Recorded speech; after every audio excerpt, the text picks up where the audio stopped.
Donc jeudi 11 janvier, dans le calendrier économique, on est là, bon, c'était le CPI qui était légèrement supérieur aux attentes. Donc la clé, se rappeler des profils de CPI. Quand le CPI est supérieur aux attentes, ça peut donner du nettoyage, HJP, BJP, mais se rappeler aussi qu'on est dans un bull market. Donc il y a des acheteurs sur les corrections et surtout sur les supports comme BJP, BHP, RB50, les supports majeurs, supports majeurs, quoi. Acheteurs sur tous les rêves B, donc voilà, sur les niveaux, là c'était mis quick R0 et vendeur sur RJAJP.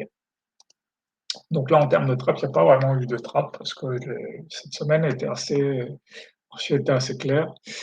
Le seul truc, c'est que je ne cumule pas sur, en fait, il y a le profil RDH du CPI et je vends sur la descente, mais je n'achète pas sur la remontée, en fait.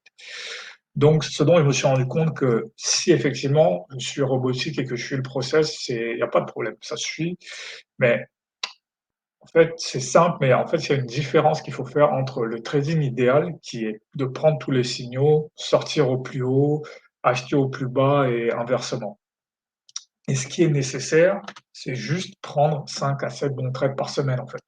Et donc, il faut vraiment faire cette distinction-là. Il y a un idéal à poursuivre qui est, voilà, bien identifier, prendre le maximum de trades, trader au max. Et il y a ce qui est nécessaire et qui est possible aussi, qui est juste 5 à 5 bons trades par semaine, c'est suffisant. Voilà.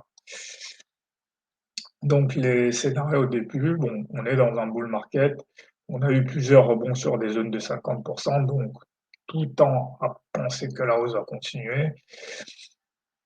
Donc là, c'est aussi, ici, on a eu un rebond sur la zone des 50%. Bon, on l'a pas eu, c'était pas encore le cas. Et il y a le profil du CPI qui est souvent que le CPI fait souvent des ranges. Voilà, je peux voir ça ici, parce que j'avais établi, voilà, les profils du CPI. On voit que souvent, ça fait des ranges. Soit ça s'arrête sur une image B, soit ça va sur BJP, ou alors, mais ça fait souvent des ranges. Après, où est-ce que les ranges s'arrêtent, ça, c'est pas très clair. Mais souvent, quand on prend une direction, il y a un réversal.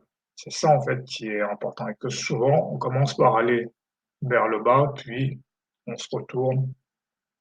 C'est pour ça que là, j'ai vendu aussi. Donc ensuite, ça devient assez simple. Ici, j'ai un rejet à JP. Quand je connais mes profils, là, j'aurais vendu. Ici, j'aurais vendu parce que je me serais dit, on peut aller compléter ici.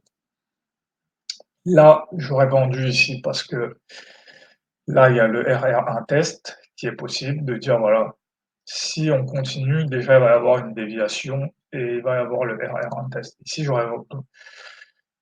j'aurais pu vendre parce que là, c'est juste le retest du fair value gap, mais bon, ça, j'ai pas fait ça. C'est ce que j'appelle les hard buy, les hard sell.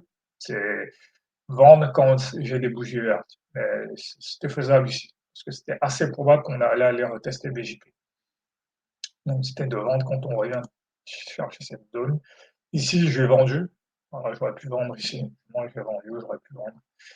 J'aurais pu vendre ici pour revenir chercher la déviation sous BJP. Voilà.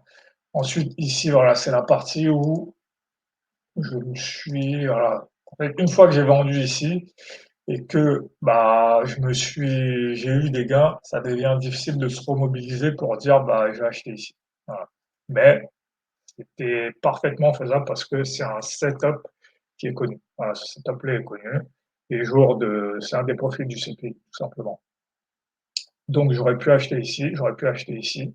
Après ici, je crois que j'ai quand même fait un achat ici ou un peu ici en me disant on va au moins revenir sur la zone des 50%. Voilà, ici, ici. Je me suis dit qu'on peut quand même revenir sur la zone des 50%, donc j'ai dû acheter ici. Et là, ici, ça s'est fait là. Voilà. Donc, c'est des journées assez connues. Franchement, c'est des journées simples de CPI est connu. On teste AJP, on descend, on vient chercher BJP et puis on se remet à remonter. Là, la seule difficulté, moi, c'est juste mentalement, c'est dire voilà, c'est le process. Même si j'ai été gagnant sur la descente, je suis le process sur la hausse aussi. C'est juste ça qui m'a fait défaut. Voilà, journée assez simple.